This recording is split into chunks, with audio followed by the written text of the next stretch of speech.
Welcome to Sleep and Learn English from Stories. Take a deep breath, get comfortable, and allow your mind to slow down. Tonight's story is called A Letter Left on the Window. As you listen, don't worry about understanding every word. Just relax, enjoy the story, and let English flow naturally into your dreams. The old apartment building stood like a tired giant on a quiet, tree-lined street. Clara had lived there for 3 years. Her small top-floor apartment, her sanctuary from the bustling city below.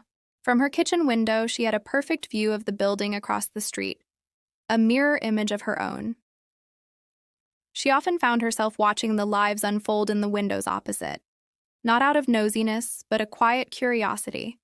It was like watching a silent movie. There was the old man on the second floor who meticulously watered his plants every morning at 7. There was the young couple on the first floor who often argued with dramatic hand gestures, only to be seen laughing together moments later. And then, there was the apartment directly across from hers on the 4th floor. For the longest time, it had been empty, its windows dark and lifeless. One spring afternoon, as Clara was washing dishes, she noticed movement in the vacant apartment. A moving truck was parked outside, and figures were carrying boxes inside. Over the next few days, she watched as the empty space transformed. Curtains appeared, a warm lamp was placed on a table, and soon she could see a person moving about. It was a young man, probably around her age, with a cascade of dark curly hair and a preference for brightly colored sweaters. Clara, an artist who worked from home, found her daily routine now included these small observations. She would see him in the morning, coffee mug in hand, staring out his own window. Sometimes their eyes would almost meet, and she would quickly look away, a blush creeping up her cheeks. She learned his schedule without trying. He left for work around 8:30 and returned just as the sun began to set. In the evenings, she would see him reading under the warm glow of his lamp, or sometimes, he would sit with a guitar, silently strumming chords she couldn't hear. She felt a strange connection to this stranger, this neighbor she had never met. She nicknamed him the musician. His quiet, gentle presence was a comforting backdrop to her own solitary life. She started leaving her own kitchen light on a little later, a silent signal into the night, a small way of saying, "I'm here too." One evening, a fierce storm rolled into the city. Rain lashed against her window pane, and the wind howled like a lonely wolf. The power flickered and then died, plunging her apartment into darkness. She fumbled for a candle and lit it, its small flame dancing and casting long shadows on the walls. Drawn by the drama of the storm, she went to the window. Across the street, the musician's apartment was also dark, save for the single flicker of a candle, just like hers. He was standing at his window, a silhouette against the dim light. In that moment, with the city blacked out around them, it felt like they were the only two people in the world. He seemed to be looking directly at her. She felt a jolt, a mix of shyness and excitement. Slowly, she raised her hand and gave a small wave. For a long moment, he remained still. Then, just as she was about to drop her hand in embarrassment, he waved back. A slow, deliberate wave.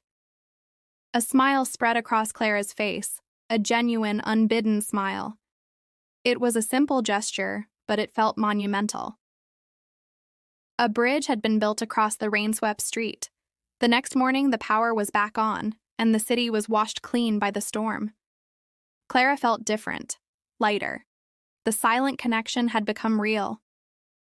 That evening, she went to her window with a newfound confidence. She saw him there, at his window, as if he were waiting. They waved again, this time with easy smiles. This became their ritual. A nightly wave, a silent greeting between two solitary souls. It was the best part of Clara's day. She started looking forward to the evenings, to that small moment of connection. She wondered about him constantly. What was his name? What kind of music did he play? What did his laugh sound like? He was a mystery she longed to solve. Weeks turned into a couple of months. the city bloomed into summer. One afternoon, Clara decided she couldn't just keep waving. She was an artist, a creator. She could do more. She took out a fresh piece of watercolor paper and her paints. She painted her view. Her own window frame, the street below, and his window directly across, with a small, warm light glowing inside. It was a painting of their connection. On the back, she wrote a simple message. "Thank you for the nightly waves. They brighten my evenings. From your neighbor across the street." She signed it simply, Clara. But how to get it to him? Leaving it at his front door felt too direct, too invasive. Then she had an idea. It was a little silly, a little childish, but it felt right. She found a small, smooth stone and a long piece of twine. The next morning, before he left for work, she carefully tied the twine around her rolled-up painting and attached the other end to the stone. She opened her window wide. Her heart was pounding. This was either a charming gesture or a completely crazy one. Taking a deep breath, she gently tossed the stone. It didn't have to go far. It just needed to land on his windowsill. The stone arced through the air and landed with a soft clink on the narrow ledge of his window. The little paper scroll rested right in the center. She quickly pulled her head back inside, her face flushed with adrenaline. All day, she was a bundle of nerves. She tried to paint, but she couldn't focus. She kept glancing at his window. The little scroll was still there. What if he didn't see it? What if the wind blew it away? When evening came, she watched, her stomach in knots, as he returned home. She saw his light turn on. She saw his figure move toward the window for their nightly ritual. He stopped. He seemed to notice the small object on his sill. She held her breath as she watched him slide his window open and retrieve the scroll. He disappeared from view for what felt like an eternity. Clara paced her small kitchen, wringing her hands. Had she made a mistake? Had she scared him off? Finally, he reappeared at the window. He wasn't holding her painting. Instead, he was holding something else, a piece of paper. He held it up against the glass. Written in big, bold letters, she could read the words. "Hello, Clara. My name is Leo. Your painting is beautiful." Tears pricked at Clara's eyes. She laughed, a sound of pure relief and joy. He had a name, Leo, and he liked her painting. She grabbed a marker and a piece of paper of her own and quickly wrote, "Hello, Leo," and held it up. He disappeared again for a moment and came back with another sign. "The music is for you." Clara's heart skipped a beat. He knew she was watching, listening in her own way. All this time, his silent concerts had been for her. Overwhelmed with emotion, she didn't know what to write. So she simply drew a large, slightly lopsided heart and held it up to the glass. Across the street, Leo smiled, a wide, brilliant smile that she could see clearly even from a distance. And that's how their conversation started. Not with spoken words, but with letters left on a window, with paintings, and with signs held up against the glass, passing messages across the quiet street. They learned about each other in fragments, a sentence at a time. They shared jokes, favorite colors, and dreams for the future, all written on paper. One sunny Saturday afternoon, Clara was at her window, waiting for Leo's next message, when she saw him leave his building. But instead of turning toward the main road, he walked directly across the street. He walked right up to her building's entrance. Her doorbell rang. Her heart hammered against her ribs. She buzzed him in and opened her apartment door, her hands trembling slightly. And there he was, Leo, the musician.